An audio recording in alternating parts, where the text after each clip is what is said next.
Olá, graça e paz. Estamos estudando o livro de Salmos. O último Salmos que estudamos foi o Salmo 46. E aquele Salmos respondia a uma pergunta: onde temos socorro seguro durante o caos? Quase todos os Salmos eles são compostos após, antes ou durante alguma experiência que o rei Davi ou algum outro salmista estava passando ou vivendo, ou tinha passado. E esse salmo aqui parece que responde isso por causa de uma experiência que Davi passou. Ele teve muitos momentos assim tristes, momentos de angústia, isolamento, perseguição, de distanciamento, muitos daquilo que nós estamos passando aqui, mas a maior parte das vezes por perseguições de inimigos reais, inimigos físicos, inclusive o seu filho, inclusive o rei Saul, outros inimigos ao redor da nação de Israel, amigos o traindo, amigos dando conselhos errados, e o próprio pecado de Davi, muitas vezes não atendendo às exortações de Deus, e isso levaram a ele entrar num processo de disciplina de Deus. Doenças, perdas, castigo, tristeza, por causa da culpa do pecado. E Davi, por causa dessas experiências, ele escreve esses salmos com o objetivo de louvar a Deus, de reconhecer o amor de Deus fiel para com ele e também deixar para nós instruções, informações e a própria palavra de Deus que foi gerada pelo próprio Espírito Santo e foi escrita pelo rei Davi.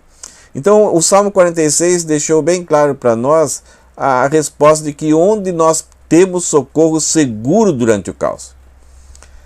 Quando nós passamos ou enfrentamos momentos difíceis, o próprio caos, parece que ninguém pode cuidar, ninguém pode nos socorrer, desastres físicos ou situações de emprego, como situações de doença, enfermidade, quando nós não temos mais recursos, quando que parece que tudo aquilo que nós tínhamos durante toda a nossa vida não é suficiente para resolver esses problemas. Situações emocionais onde o nosso corpo, médicos, conselheiros, não podem nos ajudar. Então vivemos um momento de caos, parece que tudo está desmoronando. Nessa hora ainda tentamos nos apegar a alguma coisa, mas muitas pessoas nesse momento perdem a esperança e simplesmente, pacientemente deixam a vida então seguir em frente de forma avassaladora. Mas Davi escreveu esse salmo para dizer para nós que temos um lugar seguro para nos apegar durante o caos.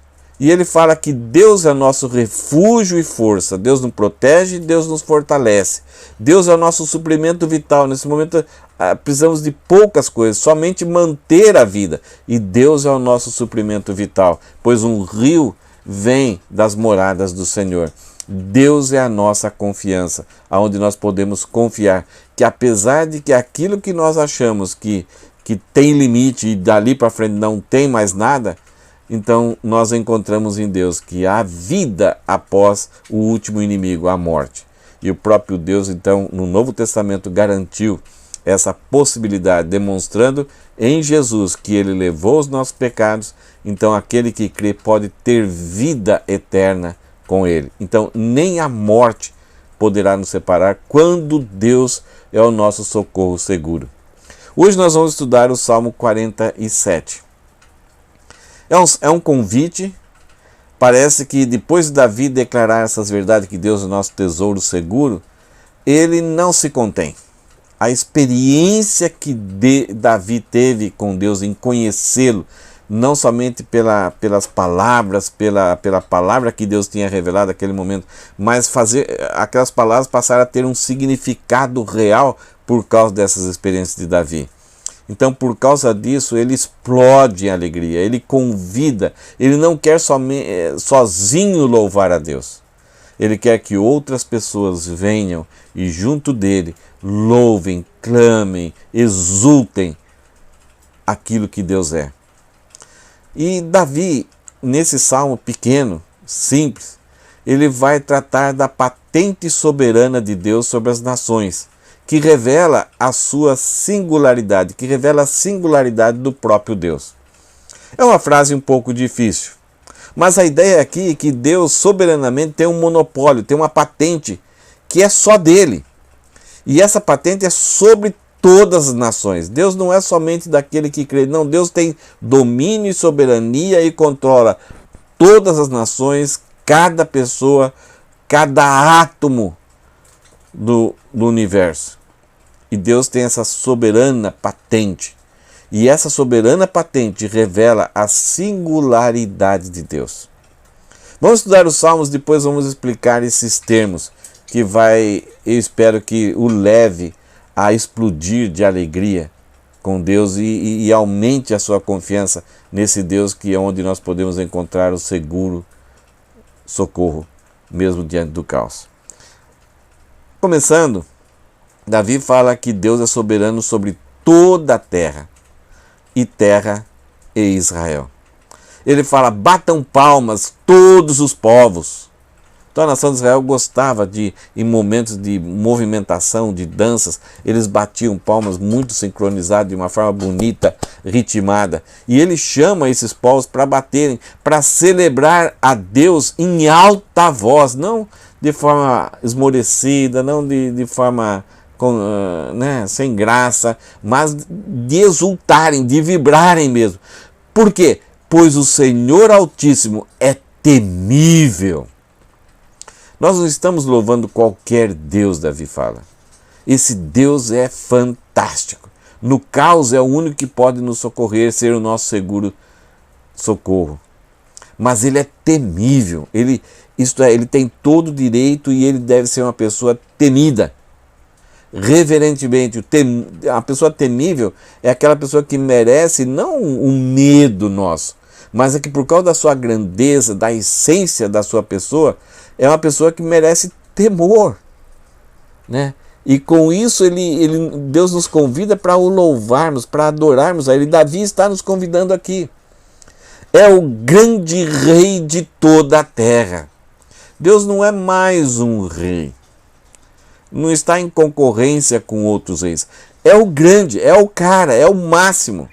Ele derrota os povos diante de nós e põe as nações sobre os nossos pés. Deus escolheu a nação de Israel para se revelar e fez uma aliança com Abraão. Abençoarei os que te abençoarem e amaldiçoarei os que te amaldiçoarem.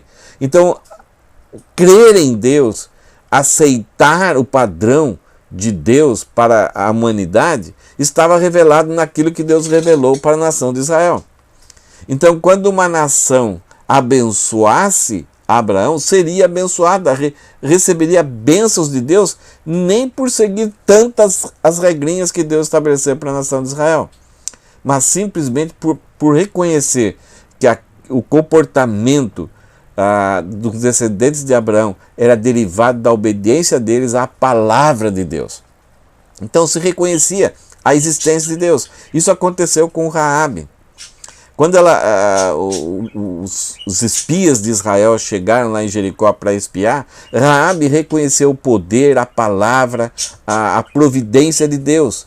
Ela cria que Deus era real e que tudo aquilo que aconteceu para a nação de Israel lá no Egito foi providência de Deus. Então, para Raabe, Deus não era simplesmente algo a ser temido, um azar. Não, existia por trás de tudo aquilo que aconteceu naquela história recente a pessoa de Deus. Ele é real, ele é um ser que comanda, que tem poder, mas também que tem providência para aqueles que creem.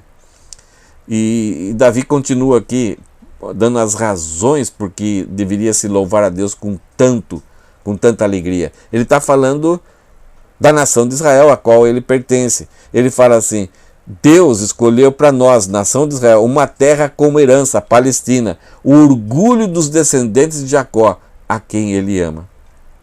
O povo de Israel foi escolhido de Deus para ser o povo de Deus. Não havia nada neles que os levassem a serem merecedores daquela escolha. Mas Deus escolheu.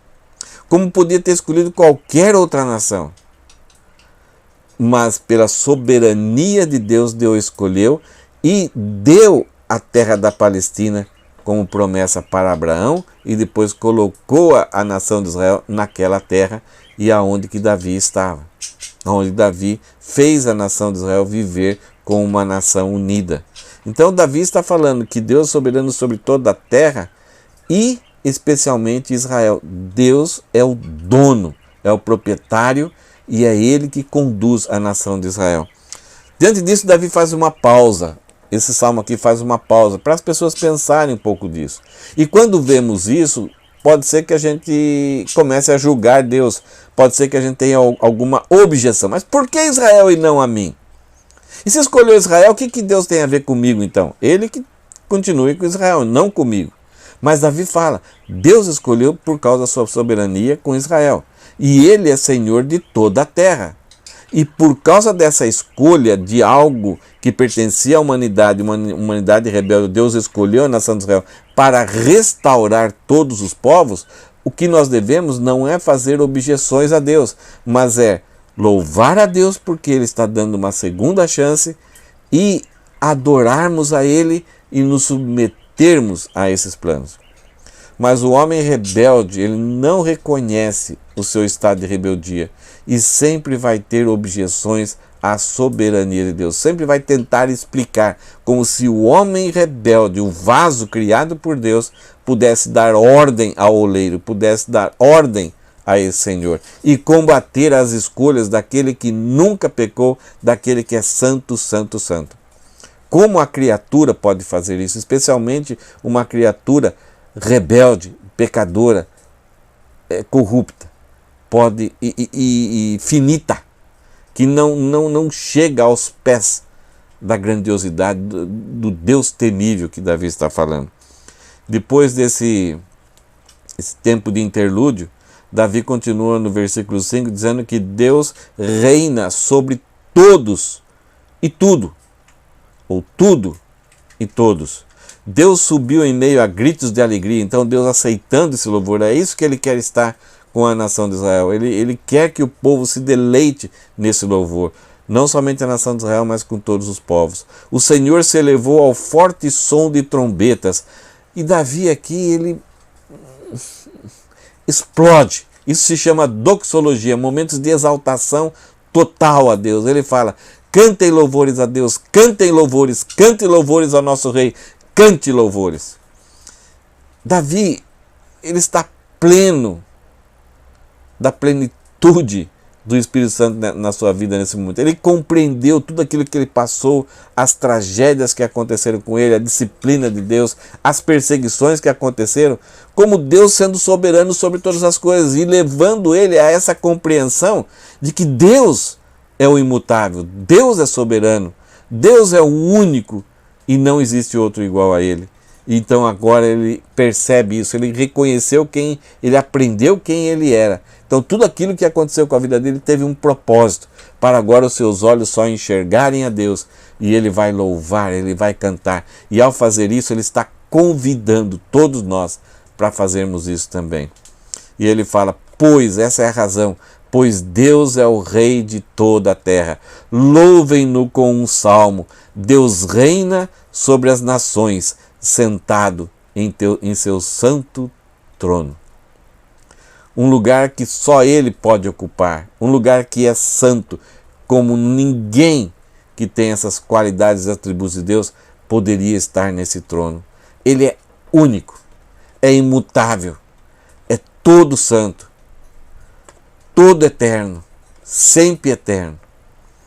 Então, Davi olha para o seu passado, para os seus momentos que ele clamava, ele reclamava de Deus, por que ele estava passando agora.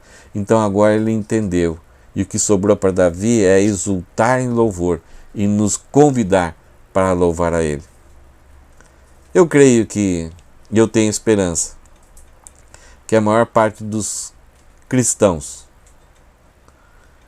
que depois de passar essa pandemia, depois de ter perdido pessoas preciosas na sua vida, depois de ter perdido emprego, depois de ter ficado um longo tempo sem se encontrar como igreja, eu creio e eu espero que nós vamos nos encontrar e agradecer a Deus, honrar o seu nome, louvarmos o seu nome, porque Ele continuou e Ele é soberano, Ele cuidou da nossa vida. Independente se para alguns houve a morte ou não, se houve a morte, essas pessoas que creem nele estão com Ele. Estão melhor do que nós. E ansiamos por esse encontro, essa vinda de Jesus, que pode ser através da morte ou a vinda física de Jesus Cristo, para nos glorificar. Davi termina esse salmo dizendo que se há um Deus soberano, ele está então montando um povo seu. Algumas pessoas não vão fazer parte desse povo, mas ele prometeu lá para Adão, depois fez uma aliança com Abraão, de fazer um grande povo que fosse chamado pelo seu nome. E Davi, no versículo 9, ele fala: os governantes do mundo se juntaram ao povo de Deus de Abraão. Então, através da mesma fé que Abraão teve, é a que nós temos acesso a sermos parte do povo de Deus, que são os seus filhos.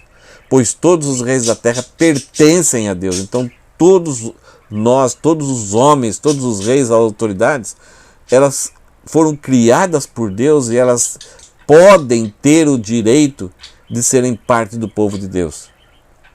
É aquilo que João capítulo 1 fala: porque todos que nele creram, deu-lhes o direito de serem feitos filhos de Deus.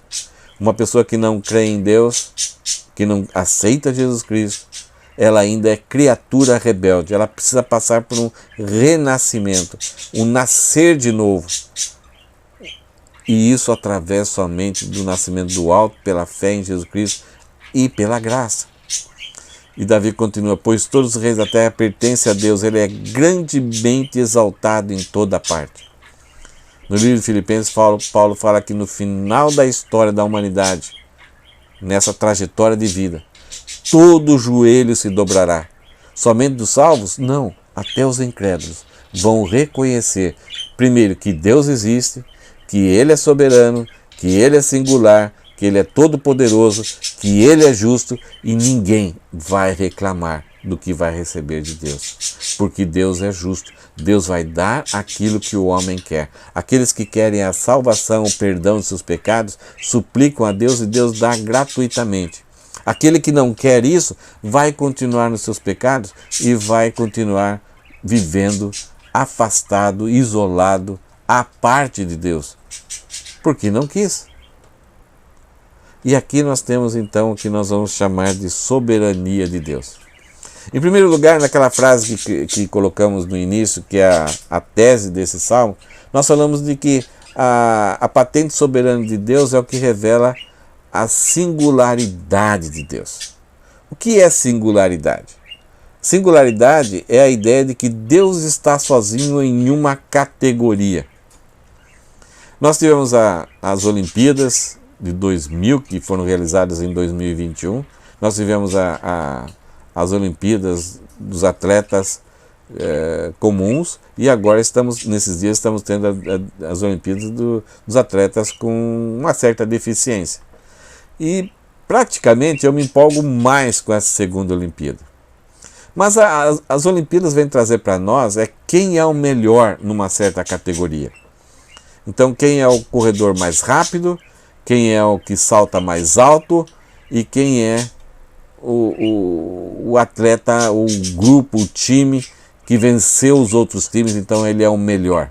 Singularidade dá a ideia de que Deus não é melhor do que todos. Ele é o único. Não há ninguém igual a Ele. Em essência, em poder, em atributo, em honra. Mesmo que alguém queira ser, nunca vai conseguir ter a prerrogativa. Por isso que no caso de Satanás, ele é o usurpador. Ele roubou e queria ter uma glória que ele não pode ter nunca, nem o ser humano, ninguém pode ter isso. Então Deus não está competindo com alguém, ele é o único na categoria de divindade. Não existe outra divindade a não ser Deus. Por isso que qualquer pessoa, qualquer ser angelical, espiritual ou o ser humano que quiser ser Deus, ele vai chamar idolatria. Ele vai ser um ídolo. Se alguém o adorar, se alguém prestar cultos para ele, ele vai ser um ídolo, algo falso, algo mentiroso. E é isso que nós estamos cheios no mundo inteiro. Somente o Japão, uma vez eu vi que tem 18 mil ídolos. entre aspas, chamados deuses. Mas não são. Porque eles não podem estar nessa categoria que somente Deus está. Então Deus é singular, não é plural. Apesar, ele é um só ser, Deus, que subsiste em três pessoas, Pai, Filho e Espírito Santo. E os três são um. Quem vê a Jesus vê o Pai. Esse é o grande mistério da Trindade. Eles juntos, como ser, como Deus, são singular. Não são plural. Então ninguém é como ele. Então, mesmo que alguém ostente, que faça grandes eventos, faça alguma coisa que atraia, que cative pessoas, dando a demonstração de que é todo poderoso, é uma idolatria, é algo que está falso, que é falso, que é enganoso, é deturpado. Então é muito triste quando a gente vê dentro do próprio cristianismo o levantamento de muitas outras pessoas, outros seres para serem adorados, ou ser intermediadores, ou terem poderes que somente Deus tem. Fora do cristianismo, isso é o que tem demais. Vários países, eles alimentam e comercializam muito forte a ilusão de que existe deuses. Em Éfeso, quando Paulo chegou em Éfeso e começou a pregar que somente Deus é Deus e que somente a salvação através de Jesus Cristo, porque ele também é Deus, então ele é o único que consegue resolver o problema entre Deus e o homem, porque ele é tanto homem como Deus. Quando Paulo começou a pregar isso, os olhos, as escamas dos moradores de Éfeso começaram a cair, eles começaram a entender, o Espírito Santo trabalhou na vida deles e eles começaram a se converter. E eles começaram a queimar os livros de bruxaria, de idolatria. E não comprar mais os amuletos, as relíquias de ídolos que tinha lá em Éfeso. Isso acabou trazendo um problema muito sério econômico para a religião de Éfeso.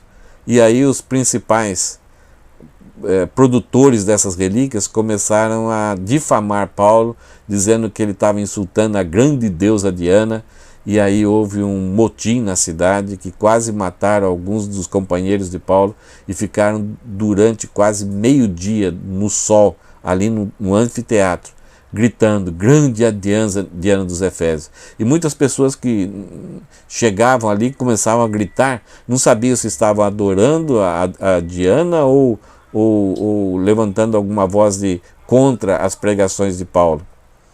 Estavam ali gritando sem saber o porquê e qual era a razão daquele ajuntamento.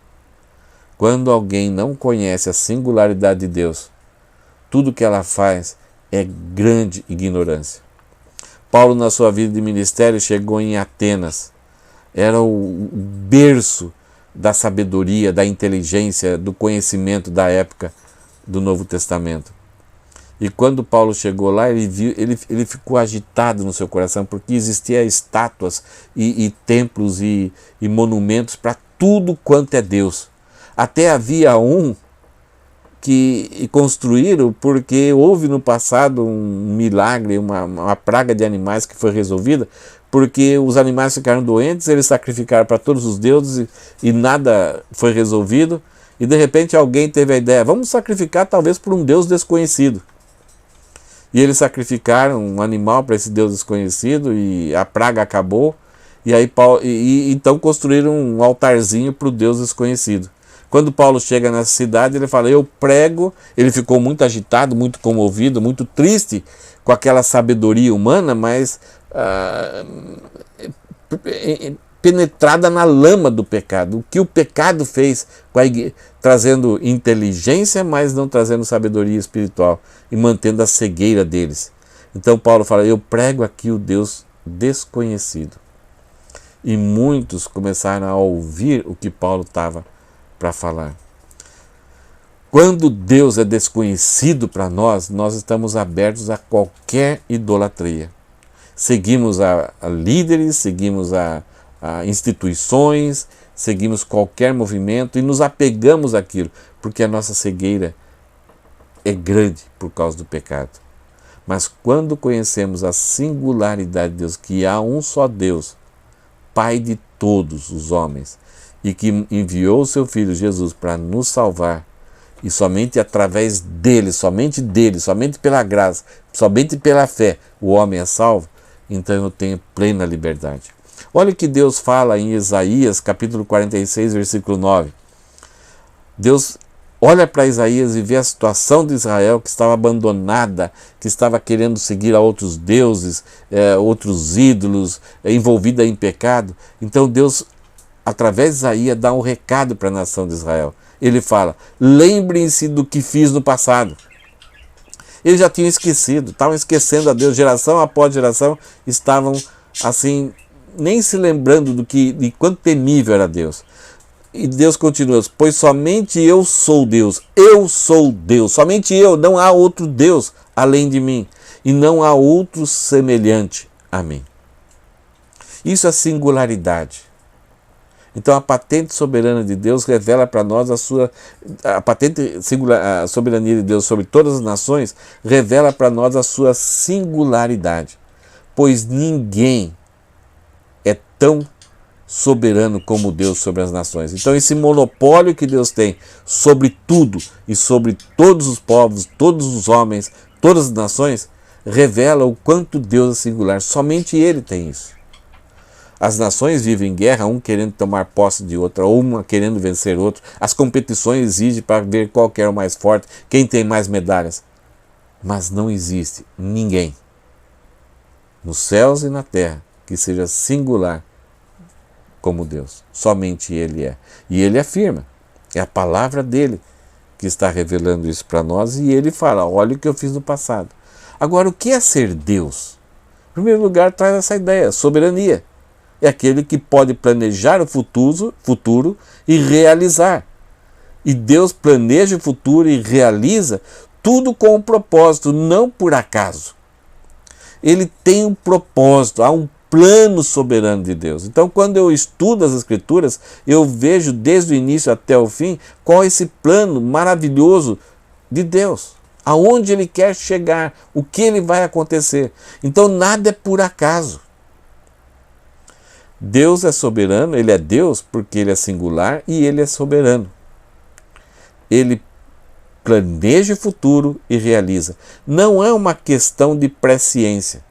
Não é porque Deus é onisciente que Ele vê o que vai acontecer no futuro. Não, Deus coloca o futuro diante de nós. Ele sabe e Ele planejou e criou o que vai acontecer no futuro para cumprir o seu propósito. Então Deus não está dando um jeitinho ou tendo um prognóstico do que vai acontecer.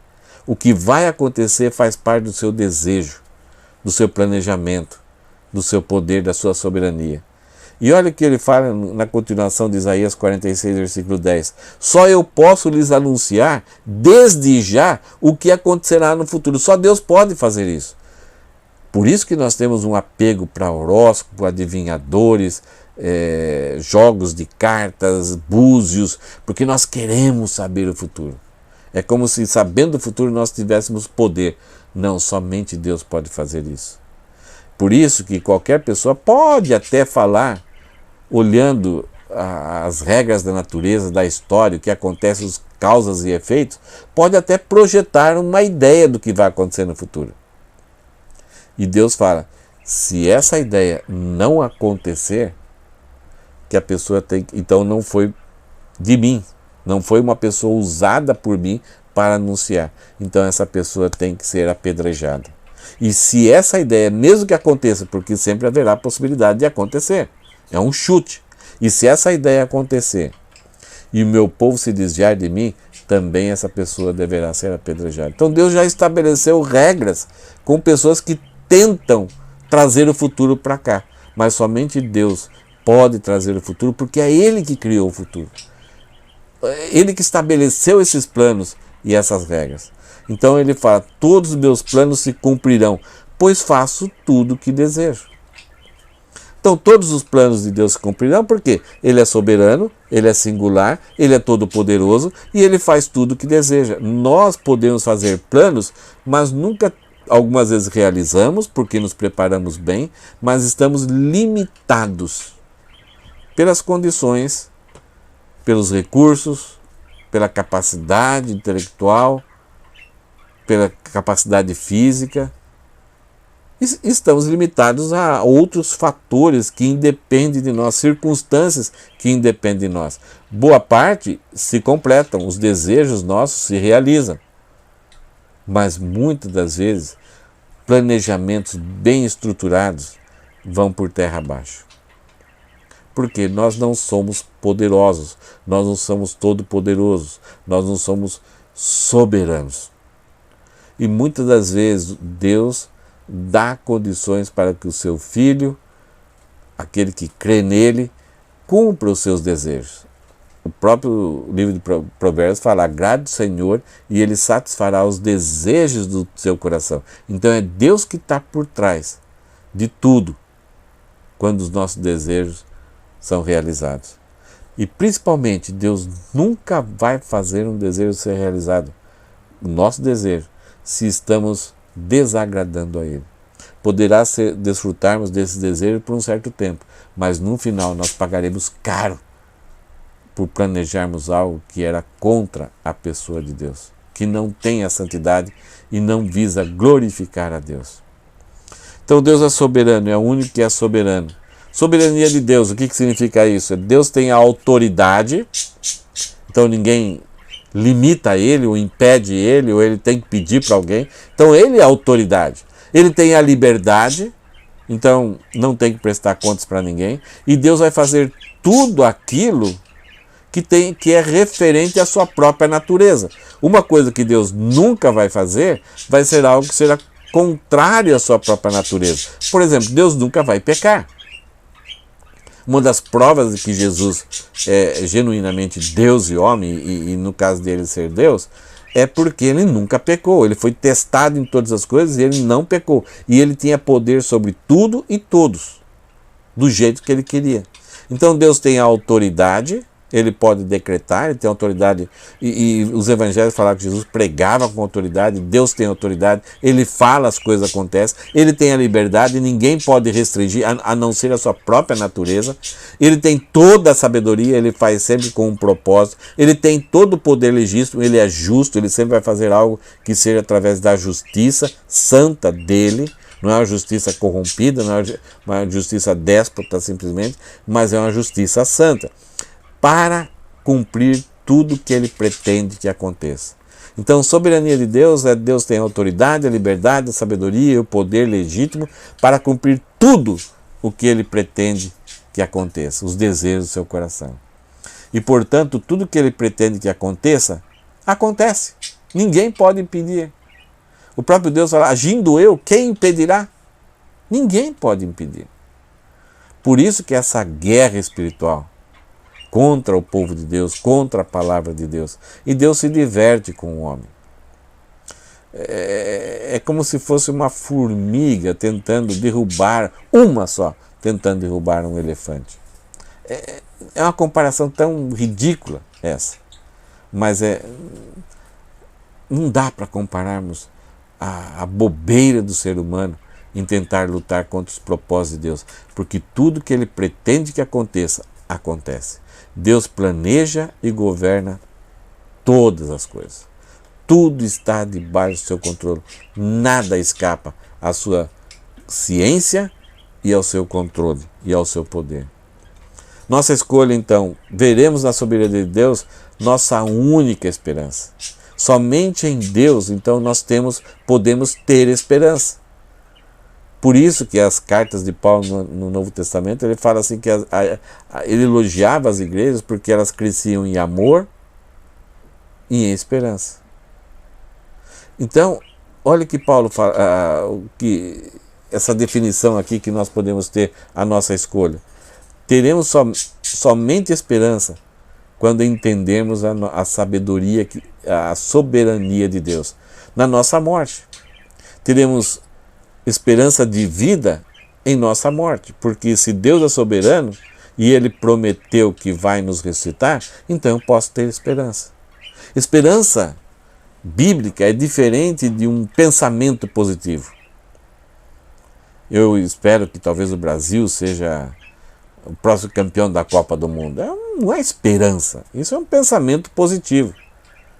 Esperança é aquilo que é garantido por alguém que consegue, que prometeu, que consegue e tem liberdade e vai poder fazer, e ninguém poderá lutar contra.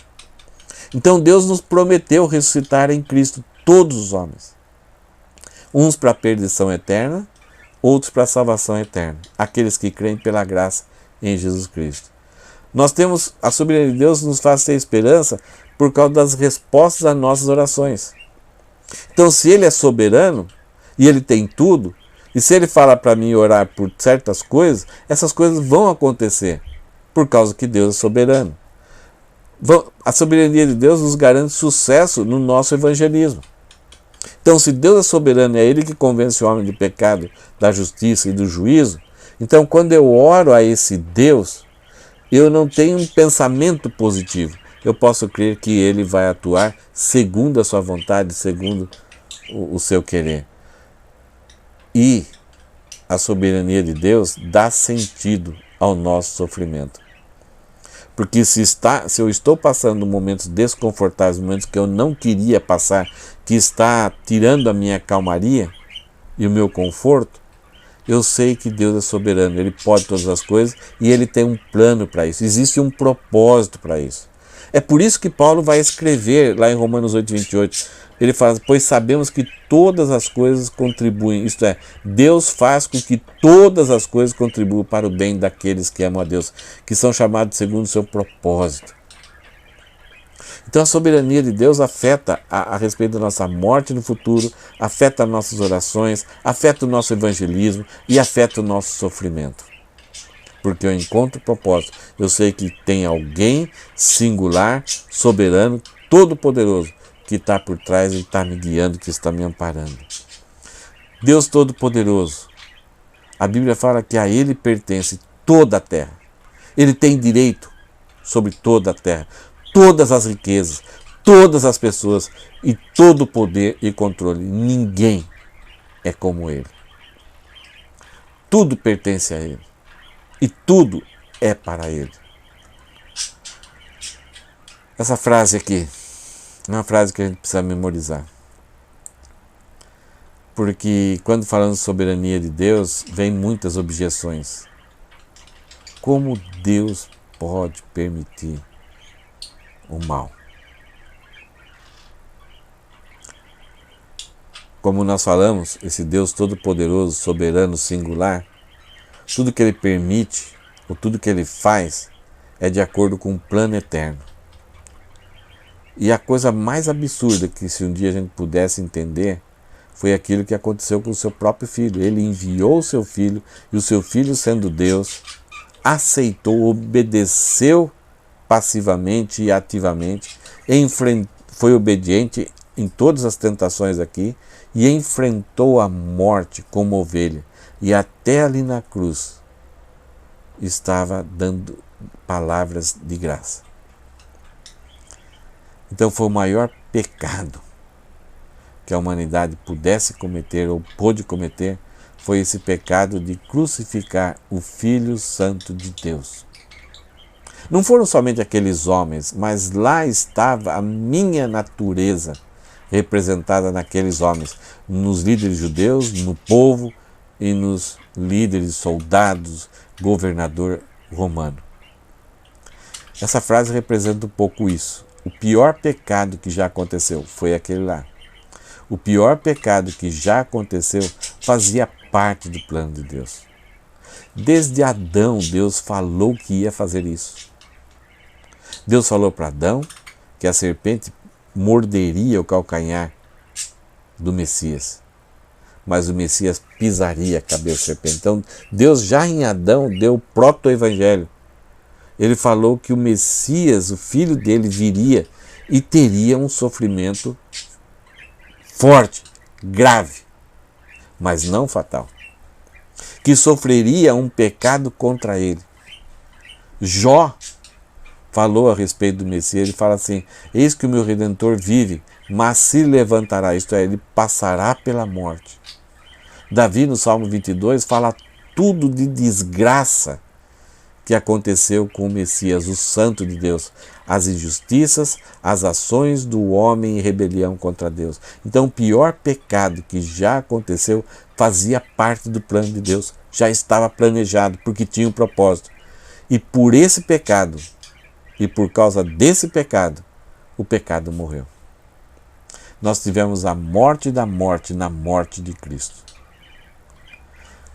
Deus não simplesmente mandou Jesus aqui se encarnar, viver sofrendo e perseguido, zombado, injuriado, e ainda tendo que sofrer as dores físicas e a dor espiritual, de aquele sentimento de estar separado por Deus, enfrentar a morte, simplesmente por um esporte radical. Não, havia um propósito. E esse propósito era alcançar o coração rebelde, iluminar esses olhos, convencer, para que a gente cresce e pela graça fosse transformados em seus filhos. O Salmo 47 então fala que a patente soberana, o monopólio de Deus sobre as nações revela o quanto ele é singular, o quanto ele é diferente, é o único e é o único Deus. Então é o Deus temível, que reina sobre tudo e todas as nações. Por isso, Davi se exalta querendo que a gente se junte a ele para louvarmos e engrandecermos esse Deus somente quando as coisas estiverem bem? Não. Ao olharmos para a nossa vida, olharmos pelo resgate que ele fez da minha alma, e mesmo diante de situações como nós estamos vivendo, que pandemias, perdas, sofrimento, angústias, nós podemos saber que existe um Deus. Então o nosso sofrimento toma um outro significado. Nós enxergamos de uma outra forma e nos alegramos no Senhor, aquele que é poderoso para nos salvar.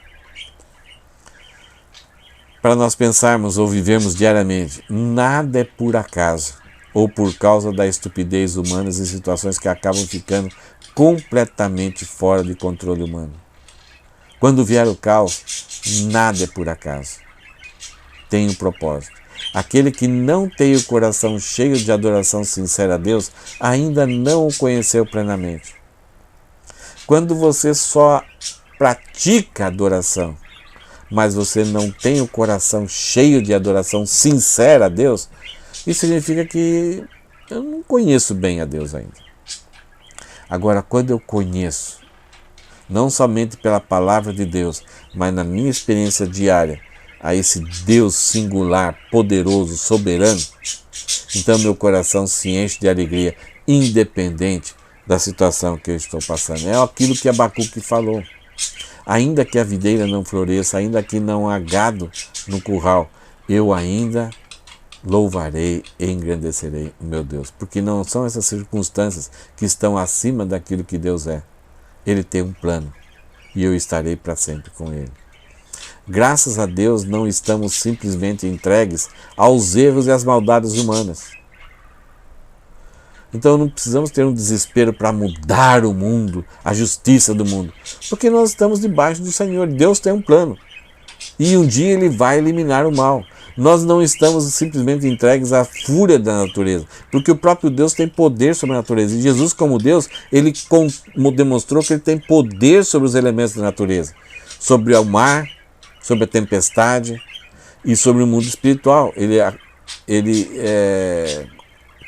tinha autoridade até sobre os demônios, e muito menos ao acaso do destino. Isto é, nós não estamos simplesmente entregues ao que vai acontecer, ao que as pessoas chamam aí de karma. Karma. Não se apavore. Nós estamos entregues nas mãos do Senhor, que tem um plano eterno para todos os homens. Para aqueles que creem em Cristo, vinde a mim, benditos meu Pai. Mas aqueles que rejeitam e continuam rebeldes, apartai-vos de mim para o fogo eterno.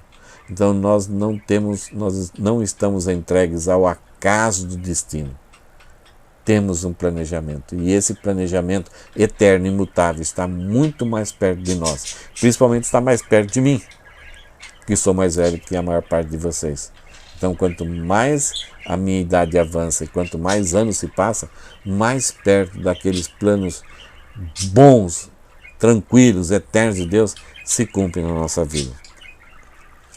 Nossa escolha, nós temos que pensar muito bem, porque temos que viver a nossa vida. E como nós vamos direcionar, como vamos tocar, dirigir a nossa vida? Vamos nos afastar de nossas objeções, isto é, a gente vai parar de questionar a soberania, os planos de Deus, questionar a justiça de Deus. Paulo fala lá em Romanos 9, quem és tu para reclamar com Deus, dizendo se ele é justo ou não?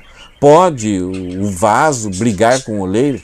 Então, essa guerra que nós temos hoje não é nova. Há muito tempo atrás, os homens faziam objeções quanto a esse fato de Deus ser soberano, o fato de Deus guiar a história e ter planos, e esses planos terem que acontecer. E sempre é levantada a questão, o homem, Deus tem que respeitar a vontade do homem, Deus tem que atender somente aquilo que o homem quer. Se tem um engano que foi lá desde o Jardim do Éden, foi esse engano. Foi a ilusão que Satanás colocou no coração de Adão e Eva, que eles poderiam ser iguais a Deus. Ele quis ser igual a Deus e caiu do cavalo. E ele quer que todos nós também caiamos por terra. E ele sempre vai nos incentivar a não concordarmos com a singularidade, com todo o poder e com a soberania de Deus. Então nós vamos afastar essas nossas objeções, vamos deixar de lado e vamos louvar o poder e a graça de Deus e nos curvaremos com submissão alegre à sua soberania absoluta. É hora de nós abandonarmos essas objeções e passarmos a louvar como Davi fez nesse salmo. Louvar a graça e o poder de Deus e nos curvarmos em submissão alegre. Deus, o que o Senhor quer que eu faça? Eu vou fazer. Então não se preocupar tanto como que Deus vai direcionar a sua vida, mas colocar a sua vida nas mãos dele, para ele ser glorificado, pois um belo futuro nós temos nas mãos de Deus. Ou nós vamos endurecer nossa nuca e resistir a Deus. Deus resiste aos soberbos, mas dá graça aos humildes. Abandone as objeções, submeta a Deus, louve a Ele e curve-se diante da soberania absoluta de Deus e não endureça sua serviço, porque Deus resiste soberbo. Então Ele vai tentar fazer com que você dobre a sua cabeça em submissão a Ele. E se o homem não dobrar, chega um momento que ele quebra. E ele tem direito para fazer isso. Chegamos ao final do tema desse estudo hoje. E eu espero que você abandone suas objeções, suas questões, suas fórmulas para explicar e dando valor sempre ao homem. Quem é o homem diante de Deus? Quando Jó começou a questionar muito o que estava acontecendo com ele, Deus, em vez de explicar para Jó, só fez algumas perguntas. Onde você estava, Jó, quando eu criei o mundo? Onde você estava? Você estava lá para me dar conselho, Jó? Não. É interessante que esse Deus todo-poderoso, temível, nesses momentos da nossa rebeldia, da nossa insensatez, duvidando e não aceitando a justiça de Deus, Ele ainda é paciente conosco. Ele ainda quer nos trazer para perto dele. E algumas vezes esse caminho não é gostoso, não é agradável. Por isso que nós temos que abandonar as nossas objeções, adorar a Ele como Davi. Davi encontrou um caminho bom. Enquanto ele tentava fazer com que os planos dele fossem cumpridos do jeito dele, ele só quebrou a cara. Mas quando ele entendeu quem Deus é, ele conclamou a toda a nação, a mim e a você, e os futuros da igreja, para louvarmos a esse Deus temível, Rei de tudo e Rei de todos e Rei de Israel. e que reina sobre tudo e que terá um só povo diante dele para sempre. Espero que você faça parte desse povo. Eu espero que a sua vida seja norteada pela soberania de Deus, que a esperança da sua morte, que o teu evangelismo e que o sofrimento que você enfrenta em sua vida possa ter um significado profundo e uma alegria no Senhor. Que Deus te abençoe. Vamos orar? Senhor, muito obrigado por esse salmo simples, mas que nos lembra de verdades que são necessárias para a nossa vida, para a nossa mente, para o nosso coração. Porque a nossa natureza pecaminosa constantemente nos quer colocar num lugar onde não é devido, onde não podemos estar e nem temos qualidade para estar. Obrigado, Senhor, porque o Teu Espírito nos faz lembrar isso. Portanto, eu peço para mim e peço em favor de meus queridos irmãos que estão estudando esse salmo hoje, que a gente abandone as nossas objeções, que a gente submeta em louvor e adoração à Tua soberana, absoluta singularidade e ao Teu todo poder. Em nome de Jesus aqui oro, Senhor. Amém. Deus te abençoe, uma boa semana. Até o próximo encontro.